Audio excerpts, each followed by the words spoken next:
आप सभी को नवरात्रि की शुभकामनाएं। आज हम इस सत्र में कंपनी काल में पुलिस व्यवस्था किस प्रकार की थी, किस प्रकार से यह व्यवस्था प्रारंभ हुई और इसमें लगातार परिवर्तन किए गए और अंततः आधुनिक भारत की पुलिस व्यवस्था की नींव किस प्रकार से रखी गई, कौन कौन से आयोग गठित हुए, किस प्रकार अधिनियम पारित किए गए, उनमें क्या परेशानी आई प्रारंभिक व्यवस्था में, इस पर विस्तार पूर्वक हम चर्चा करेंगे। तो आइए शुरुआत करते हैं। कंपनी काल में पुलिस व्यवस्था।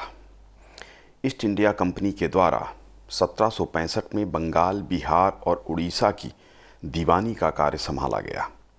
इस समय मुगलों के द्वारा स्थापित पुलिस व्यवस्था थी जो फौजदारों के नियंत्रण में थी। फौजदार जनपद के अधिकारी हुआ करते थे। नगरों में पुलिस व्यवस्था का जो अधिकारी था वो कोतवाल होता था। गांव में पुलिस का दायित्व चौकीदार के द्वारा संभाला जाता था जो जमींदार के नियंत्रण में होता था। जमींदार के द्वारा चौकीदारों को वेतन दिया जाता था। 1765 में मुर्शिदाबाद को मुख्यालय बनाया गया था। आपको ज्ञात है कि इलाहाबाद की संधि के बाद ही ये दीवानी का कार्य बंगाल, बिहार और उड़ीसा के क्षेत्र में अंग्रेज ईस्ट इंडिया कंपनी ने संभाला था। तो 1765 में मुर्शिदाबाद को मुख्यालय बनाया गया था, पुलिस मुख्यालय। नायब नाजिम मोहम्मद रजा खां को पुलिस विभाग का प्रमुख बनाया गया था। परंतु मुगल काल में स्थापित की गई व्यवस्था अधिक कारगर सिद्ध नहीं हुई। 1770 में अकाल पड़ने के कारण अपराध की मात्रा बढ़ने लगी तथा कानून की स्थिति बिगड़ती गई। कंपनी के नियंत्रण की आवश्यकता महसूस की जाने लगी, पुलिस व्यवस्था की आवश्यकता महसूस की गई। इन परिस्थितियों में नवीन पुलिस व्यवस्था स्थापित की गई। कुछ परिवर्तन कर 1781 तक जो व्यवस्था चल रही थी, इसी प्रकार की व्यवस्था को लागू रखा गया। 1781 में अंग्रेज मजिस्ट्रेट को फौजदारों की जगह नियुक्त किया गया। जमींदारों से भी पुलिस का कार्य कराया जाता रहा, यद्यपि उन्हें भी मजिस्ट्रेट के अधीन ही रखा गया। वॉरेन हेस्टिंज के काल में यह व्यवस्था स्थापित की गई, किंतु यह व्यवस्था अपर्याप्त थी।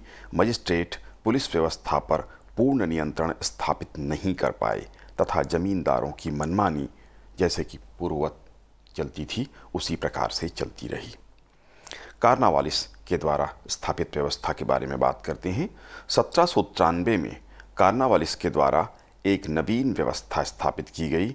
जमींदारों को पुलिस के कार्य से मुक्त किया गया। जिले के स्तर पर अब 20 से 30 वर्ग मील का एक सर्कल, एक एरिया तैयार किया गया तथा उसे एक थाना के अंतर्गत रखा गया। तो इससे आप देख सकते हैं कि थाने का जो सिस्टम अभी हमारे यहाँ है, व्यवस्था जो वर्तमान में है, उसकी शुरुआत कार्नावालिस के काल में, कंपनी के काल में भारत में शुरू हुई।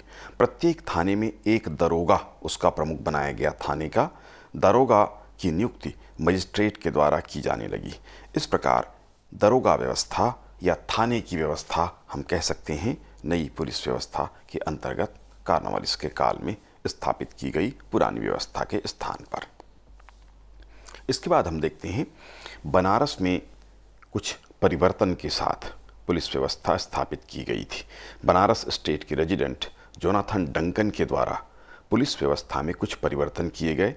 कार्नावालिस द्वारा स्थापित व्यवस्था में डंकन के द्वारा तहसीलदारों को पुलिस प्रभारी बनाया गया तथा जमींदारों को भी इसकी जिम्मेदारी दी गई। 1795 में इस व्यवस्था को बनारस में लागू किया गया, बनारस स्टेट में, बनारस राज्य में। 1802 में मद्रास तथा शेष समर्पित और विजित, अंग्रेजों ने, कंपनी ने जो जीता था या जो समर्पित हुए थे या जिन क्षेत्रों को जीता था, उनमें भी इस व्यवस्था को लागू किया गया, किंतु इसके जो प्रभाव थे वो विनाशकारी सिद्ध हुए। दारोगा एवं जमींदारों की मिलीभगत से यह व्यवस्था बहुत दुष्प्रभावित हुई। जब जमींदारों और बागान मालिकों के बीच बागान स्थापित हो रहे थे, आप सभी को ज्ञात है चाय के बागान और बड़े बागान स्थापित हुए थे बंगाल, बिहार, असम, इस वाले क्षेत्र में। यहाँ के मालिकों का संघर्ष प्रारंभ हुआ परस्पर। दोनों ओर से बड़े लठैत सम्मिलित होते थे लड़ने वाले सम्मिलित होते थे। इस कारण जो पुलिस व्यवस्था थी वो असहाय सिद्ध हो गई, क्योंकि यह हथियार विहीन होती थी और इसलिए केवल ड्रेस लगा लेने से नियंत्रण करना संभव नहीं था। इस तरह से यह व्यवस्था असहाय सिद्ध हो गई। इन परिस्थितियों में पुलिस व्यवस्था में पुनः परिवर्तन होता है। 1807 में तहसीलदारों से पुलिस के कार्य वापस लिए गए तथा 1812 में दरोगा व्यवस्था का औपचारिक उन्मूलन कर दिया गया। ग्रामीण पुलिस की जिम्मेदारी कलेक्टर को दी गई। इस तरह कलेक्टर राजस्व, पुलिस एवं मजिस्ट्रेट इन तीनों का कार्य करने लगा। राजस्व के निचले अधिकारी राजस्व वसूली के साथ पुलिस की जिम्मेदारी भी देखते थे। उनके द्वारा दमन एवं बल प्रयोग का सहारा लिया जाने लगा तथा शक्ति का दुरुपयोग इनके द्वारा किया गया। बंगाल, बिहार, उड़ीसा में स्थायी बंदोबस्त की व्यवस्था लागू होने के कारण अधीनस्थ कर्मचारियों का प्रतिष्ठान नहीं था तथा इस कारण यहाँ पर दरोगा व्यवस्था पूर्व की भांति यथावत बनी रही थी। 1817 के बाद जिला मजिस्ट्रेट का नियंत्रण अवश्य इस क्षेत्र पर लगा दिया गया था या बढ़ा दिया गया था। इस तरह यहाँ पर यह व्यवस्था, दरोगा व्यवस्था, कुछ अधिक समय तक चलती रही थी। 1843 में पुनः परिवर्तन हुआ। 1843 में चार्ल्स नेपियर ने सिंध के नए क्षेत्र को जीतकर अंग्रेजी साम्राज्य में विलय किया था तथा वहाँ पृथक पुलिस विभाग स्थापित किया और अलग अलग अधिकारी पुलिस विभाग हेतु नियुक्त किए गए। यह व्यवस्था रॉयल आयरिश कांस्टेबुलरी पर आधारित व्यवस्था थी। आयरिश शब्द से आप, रॉयल आयरिश से आप समझ सकते हैं, वहाँ जो कांस्टेबल व्यवस्था या कांस्टेबुलरी व्यवस्था थी उसके ऊपर यह व्यवस्था आधारित थी। यह व्यवस्था पूरे सिंध के क्षेत्र को एक इंस्पेक्टर जनरल के अंतर्गत रखता था। प्रत्येक जिले में पृथक पुलिस अधीक्षकों की नियुक्तियां की गईं। इंस्पेक्टर जनरल पुलिस तथा कलेक्टर के प्रति जवाबदेह होते थे।